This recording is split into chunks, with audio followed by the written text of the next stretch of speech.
The next session we have, I think everybody's set up. It's a case study, Penguin Pickup. It's called Building Experiences That Transform Business, how Penguin Pickup launched their go-to-market strategy in less than 3 months. And on the panel, or presenting, we have Prashant Kumar from TechBlocks, Elliot Delaunay from Penguin Pickup, and Vincent Hong from Microsoft Canada. So welcome, guys.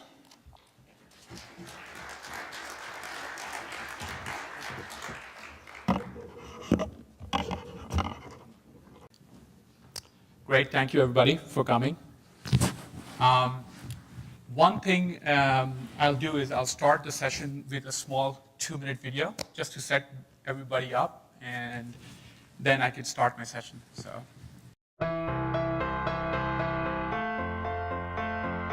Today's technology-enabled consumer is always connected, highly opinionated, and constantly on the move. They have endless choices and increasing expectations. They want more than just a product or a service. They demand a personal buying experience that fits their lifestyle. But the majority of businesses struggle to keep pace with this digitally driven customer. Digital disruption is completely changing the status quo for businesses. The value chain has been shook up, and the customers now have direct contact with global suppliers. In this global marketplace, well-established companies find themselves competing with disruptive, tech-savvy innovators that operate at 1/10 of the cost. These competitors know how to leverage their data to drive insights and convert insights into results. They have the people, processes, and systems in place to better engage their customers, empower their employees, and adapt quickly. They create new markets while disrupting existing ones. These companies will thrive rather than simply survive in the digital age. Analysts predict that in 3 years, only 6 of 10 businesses will remain. These will be the thought leaders that can create new sources of revenue and attract new customer segments.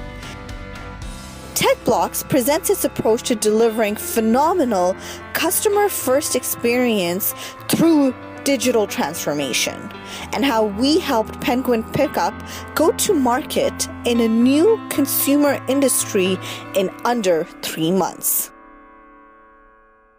As the video suggests, we are here to present a case study, Penguin Pickup. How many of you have heard the name Penguin Pickup before coming to this?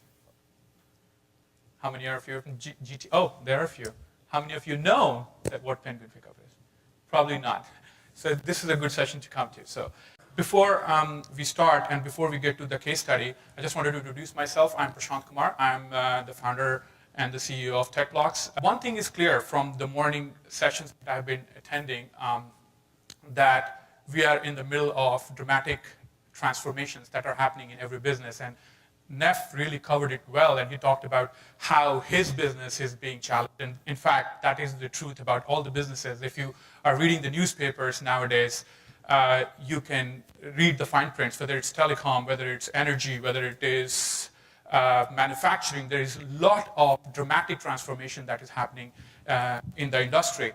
And in the middle of this dramatic transformation, while the old business models are being disrupted, there are opportunities for creating new business models. And we are here to talk about one such business. While we know about the Airbnbs, we talk about the Ubers, we talk about Lyft, and on and on and on. And I can talk about many ones that are thriving, but are not well known. There is one happening right in our neighborhoods, which is highly successful, and it's disrupted the existing industry. And before we talk about it, just a bit TechBlocks. About 7 years ago, we started because we realized what USAA was originally talking about is that clients first need, before they go on a digital transformation journey, they need to realize that their industry is being disrupted. There is competition. Each one of them, there are so many competitors. That slide from Neff was amazing, where he said, for each one of our products, there is a competitor. And each one of them is providing a fantastic customer experience on their own. That's a fantastic realization. So what it means is that you have to become customer experience focused, and you have to focus on building products and solutions for those customer experiences, and then converting them into digital, non-digital. So we talk about form meeting function. Steve Jobs talks about, and he beat with his Apple hardware meets software. I'm here to talk about, digital meets non-digital. How do you create an experience across digital, non-digital mediums? That's how we started TechBlocks. I think we are the new breed of system integrators who kind of bring their digital, non-digital experiences together by not just harping on technology, but being customer experience centric, focused on customer experiences. So, one of the things before we start talking about these businesses, and before I bring Elliot in for Smart Centers, we have to understand is what are the common things that make these disruptors successful? What is the common formula if you go about start looking at it? So some of the things that we looked at was that all these businesses, whether you come to Uber, Airbnb, all these empower their customers, users, and stakeholders. How do you do that? How do you do that, right? So just to give you an example, I just put my home on sale, and it had classic furniture, and in 2 days I wanted to put it on sale, and I wanted to change it entirely to contemporary. If I went to all the stores and wanted the furniture I liked, I would be 2 to 3 weeks backlogged. I went online and had every piece shipped within 2 days. Amazon today, in all the major cities, if you can put your order by 12, it will ship stuff to you by 9 p.m., within 4 hours. Let's talk about Uber. Everybody loves Uber. It's empowering its customers. It's empowering by users, by you're in control which type of cab, what quality of ride you want. You can rate your driver. So you see, if you go on and more into these business models, they are empowering their users. Not only that, they have taken the next leap and they have increased the pool size. Again, going into numbers, what does that mean? So Airbnb, for example, for bed and breakfast today, just in the city of Berlin, there were 245,000 visitors in the year of 2015. Just digest that. Many businesses in hospitality industry would kill for that. Now, and most of their guests are lower to middle income people. However, they spend 2.2 times more money than average traveler does. That's fantastic. That's the amount of people that are coming into the economy. That has given rise to a new breed of workers. It has given rise to a gig economy. People are using this as second and third job. This is your millennial buyer, millennial stakeholder. So you have to adjust your business to the new breed of people who have totally new habits, new lifestyles. Uber has added 1.1 million drivers. That's so many people accessible to you who can give you a ride. Lyft adds another 700,000 people to the workforce. So this gives you an idea of how the pool has increased, the money has increased, so on and so forth. We talk about lower costs, and it is so important, and every time we talk about it, we get bought into how it impacts end users, right? But it does not impact the end users, it impacts businesses as well. For example, since Uber has come and Lyft has come in, there have been 60% decrease in complaints from taxi drivers. Did you know that to get a taxi license in New York, it costs $1.1 million? $360,000 to get a cab license in Chicago. Banks hold all these loans, and they have had to write in last few years 45% of that portfolio. It's like housing crisis waiting to happen. You see? So it is disrupting those industries and making it much easier for the consumers. And they are not only doing this, but they are also going beyond their core industries. We are going to talk about about Penguin Pickup and how they have gone to not only in their industries, but to other industries. Everybody knows Uber, cab, like you could get a cab, but did you know there are other services that exist? Uber Pop, Uber Fresh. So Airbnb has just partnered with Tesla, right? Uber has partnered with our province, Airbnb has partnered with Ontario because they want to empower a lot of local businesses because 40% of their income comes from these jobs. So it's convergence and transformation across verticals as well that they're doing. It is driven by technology. It starts with a lot of these businesses are just mobile and mobile applications, websites, but they are having transformational effects on their businesses and their revenue streams. We talked about, in USA presentation, we talked about how bot goes to a live person. And I was so intrigued because that's what we talked about. Steve Jobs talked about, my phone is the best because hardware meets software, form meets function. And now we are talking about digital meets non-digital. When you click a button on an app, you get in a cab and you get out of a cab, how fast and how seamless that experience is. How seamless you go from a bot to a live person and how you carry the context of the conversation. That's the experience, that's the ideal experience that we're talking about. So without further delay, we are going to talk about one such business, Penguin Pickup, and welcoming Elliot here from Penguin Pickup and Smart Centers. For those who don't know Penguin Pickup's founder is Mitch Goldhar. Mitch Goldhar is also the founder and the majority stakeholder in Smart Centers, which is the leading Canadian real estate company in Canada. Just wanted you to watch a 2-minute video again, which is going to introduce you to Penguin Pickup and what it's all about. Meet Judy. She's like a lot of Canadians. She loves to shop online, and she's eager to share her 3 steps to a better online shopping experience. While Judy can't wait to get her hands on her purchases, the packages don't always cooperate. Too often, she's not at home when they arrive, if they arrive at all. Then begins the wild goose chase all over town as she tries to claim her packages. So much for the convenience of online shopping. But Judy had an idea. Wouldn't it be great if she could ship all her online purchases from different retailers to a single convenient pickup location? Now she can, and you can too. Introducing Penguin Pickup, the newest innovation in online shopping. One-stop pickup for all your online purchases at one convenient location near you. It's as easy as 1, 2, 3. First, sign up with Penguin Pickup online. Next, shop to your heart's content anywhere online. Then, choose your nearest Penguin Pickup location. Use that location as your shipping address while checking out anytime you're shopping online. Just like that, your packages are waiting for you at Penguin Pickup. Online shopping made so much easier with Penguin Pickup.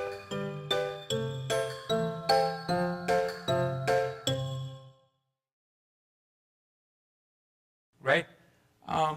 So at this time, I'll introduce Elliot, and I have a few questions that would give you a bit more insight into what Penguin Pickup is all about. So, Elliot, can you just tell us more about what Penguin Pickup is, on what the idea was? How did you come up with this idea? Yeah, that's great. Thanks for having us, Prashant. So Penguin Pickup kind of came about with Smart Centers being a real estate company. We're being dramatically affected by e-commerce. So our tenants were either going dark or they're making requests to have lower leasing rates or less space because their industry was changing, and so it was having an impact on us. So with that, we came up with the idea of how can we leverage some of our existing assets? There's this trend happening, this overarching e-commerce trend, and let's leverage our existing assets to see if there's something we can't do about it. And so out of that came Penguin Pickup. What kind of challenges did you guys face like you had this idea which existed in the gray matter, and it went live in like 12 weeks from what we experienced? Yeah, so there's all the kind of traditional challenges that go along with going from nothing to something. But then there's the overarching challenge that we are traditionally a B2B company where we deal with retailers and they deal with the consumers. So now we're having to create a whole new skill set in our group to be able to handle B2C. Our IT department is very well versed at handling lease data or B2B data, not so much with consumer data. So there's this whole knowledge or skill set that we needed to acquire, as well as look to different technologies to service the consumer market. Considering this solution was primarily driven by technology and digital portion of your solution was very or equally important as the non-digital portion, how did you go about choosing your partner?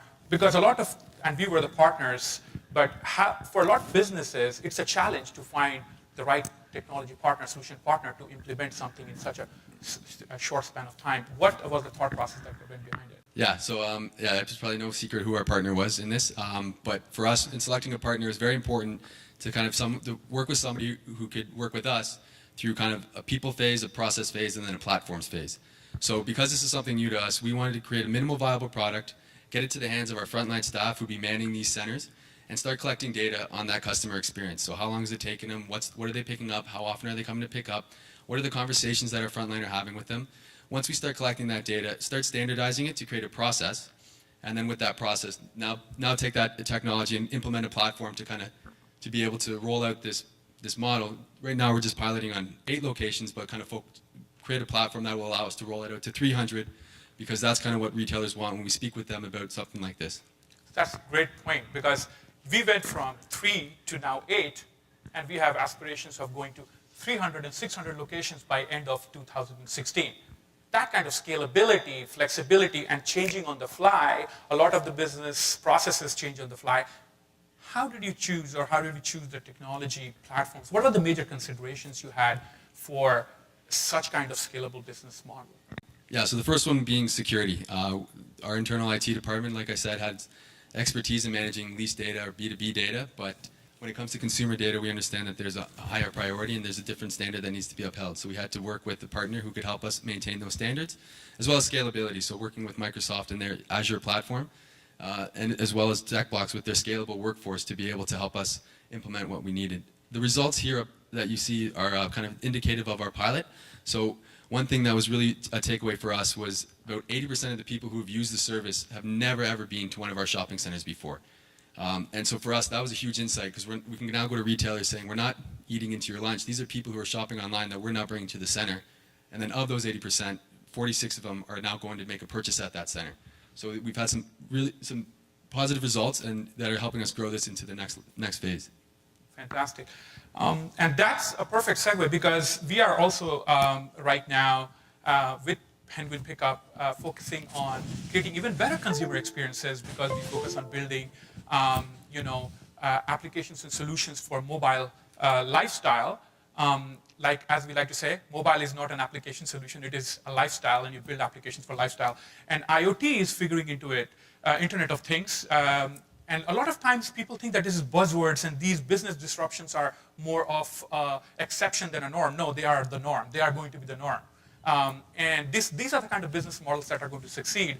And one of the things we are looking at is, as the volume of these people increases and people come in, the sensors will be able to detect you coming in, and all your goods that you have shopped would be brought already in advance to reduce your time that you spend in the queues as a valet service. And with this, I would like to invite Vincent from Soft to talk about some of these technologies, which is the third piece. We talked about our clients' use cases, business challenges, operational challenges. We are the glue that kind of keeps everything between, and then talk about platforms and ecosystems, which are equally important, and focusing on ecosystems and platforms which match your business goals and go-to-market strategies. And IoT is happening to be one of them. And welcoming Vincent here to talk about more of the IoT initiatives, what it's all about, and how you can go to market faster. So Vincent. Perfect, thanks.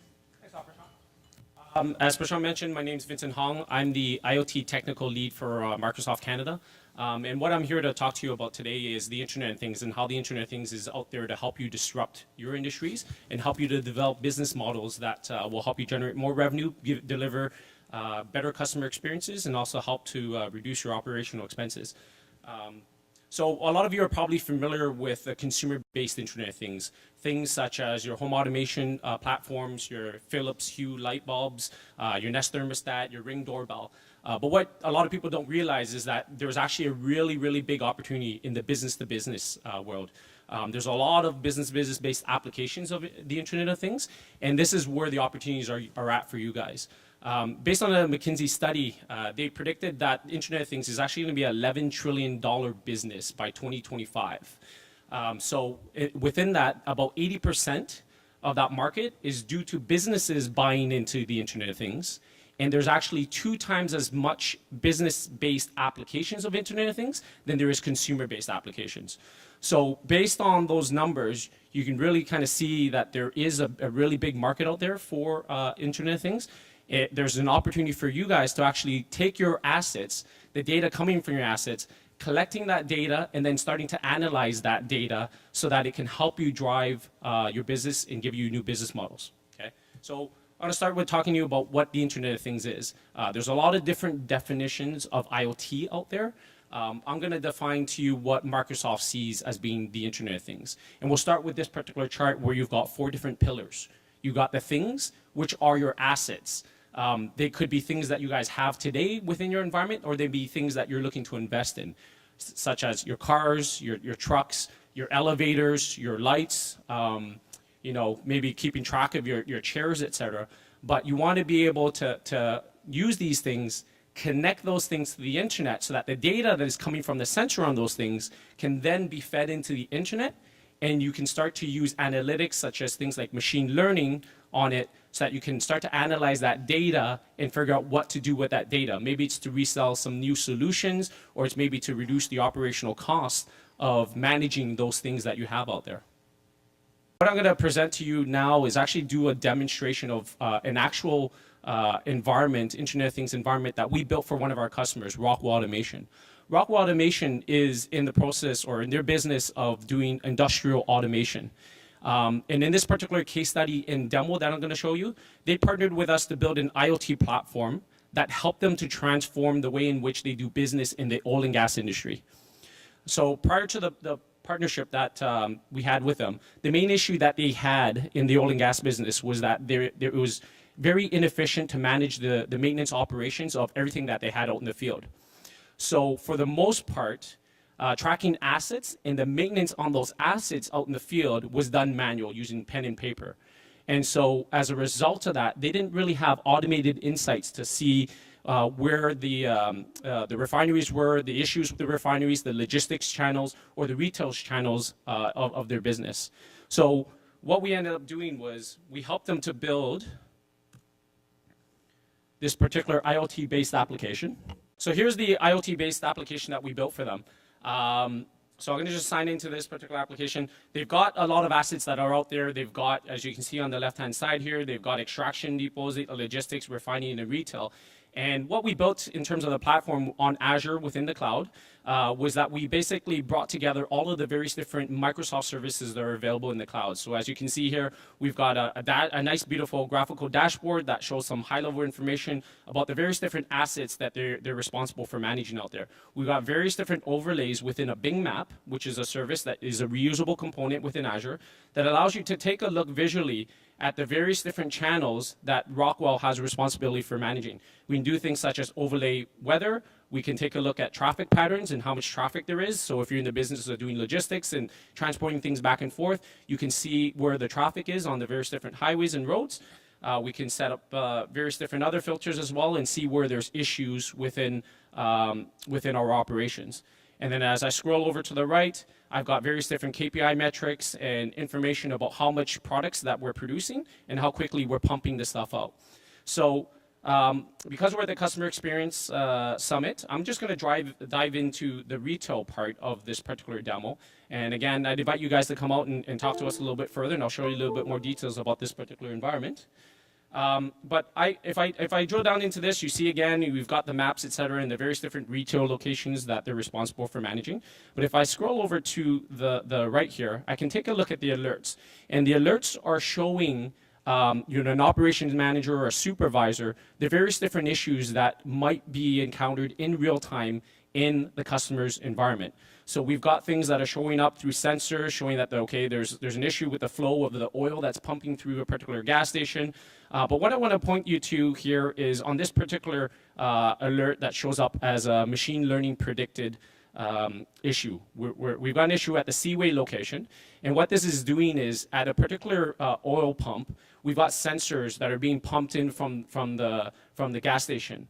And using all of the data that's coming in from it, we're actually applying analytics in the background, using the data that's coming from the pump to predict when that pump potentially might break down. Maybe it's a specific part, maybe it's the trigger on the pump, maybe it's an air filter that's going to break down.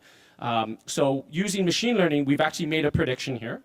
And within the app, I have the ability to just go down and click on it and look at it in a lot more details. So here's an asset overview for that particular retail location, and I can see that I've got an issue with a particular filter that's at the pump. So again, using machine learning within Azure, I basically can see the description and the information showing that there's an ongoing trend, an upward trend in the temperature of a particular fan.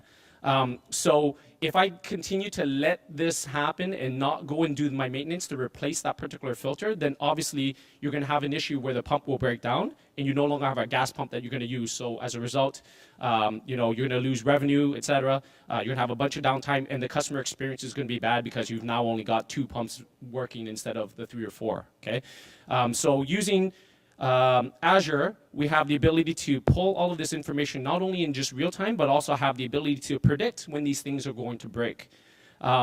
Based on this information, as an operations manager, we can automate this process where I can actually create a ticket to dispatch a technician out to the field so that the technician has all of the information they need, the part of the particular filter, the part number of the filter, go on site, replace that filter, and to prevent the downtime of that particular gas pump. Okay, so all of this stuff is available as a reusable component within Microsoft Azure, within the cloud. We've got other machine learning, etc. And we've got partners like TechBlocks, which can help enable you guys to bring your IoT solution to fruition. Okay, so come on to the booth, talk to us a little bit further about Internet of Things and how we can help you disrupt your particular industry. Thank you. So this is great. This is the new generation. Digital meets non-digital, form meets function, hardware meets software. BI is not any more data which you see a month from now, 2 months from now, because it's too late. This is real-time data, real-time planned functions. This applies to your energy functions in your homes. So this is real-time in warehouses, in retail stores. So it doesn't matter which your industry is, now we are going real-time. And this is where the digital and non-digital meets experiences and staying ahead of the curve. And this is how it is going to really impact the business. So just quickly, what are the things you should be asking yourself? Does your business know how to monetize experiences? Are you defining your experiences? Because you might already have experiences, but they might have become archaic now. They might be old. Have you revisited them based on the new millennial customers or the new mobile lifestyle? Are they relevant anymore? If they are relevant or not relevant, you should maybe revisit them and redefine them. And how do you bring those experiences, digital, non-digital, to life? Be agile, extremely important. As we said, we start with minimum viable product. Don't try to eat the elephant in one bite. And then go with minimum viable product. Create an ecosystem, focus on ecosystem. Don't try to be best at everything. Focus on ecosystems, which will allow you sum of parts is greater than individual parts. And go to market and continue with iteration. However, this happens to be a change in culture. We talk about culture. It is a cultural change. So it starts with hiring the right people, taking collective responsibility, business and IT working together along with operations and defining those. Your technology company that you hire should understand strategy, understand experience, should keep customer experience at heart, and then try to reconstruct the solution from there. Instead of thinking product-wise, not being product-centric, be customer experience-centric. Build those experiences and solutions to power those experiences. Thank you, everybody. I went a few minutes over time. Sorry about that. You are welcome to visit our booth, and if you have any other questions, we'll be more than happy to talk about more use cases, more such businesses which are doing and disrupting, doing similar things and disrupting their various respective industries, and we'll be more than happy to talk about those. And if you have any questions regarding your own industry, we'll be more than happy to address that as well. Thank you so much, everybody.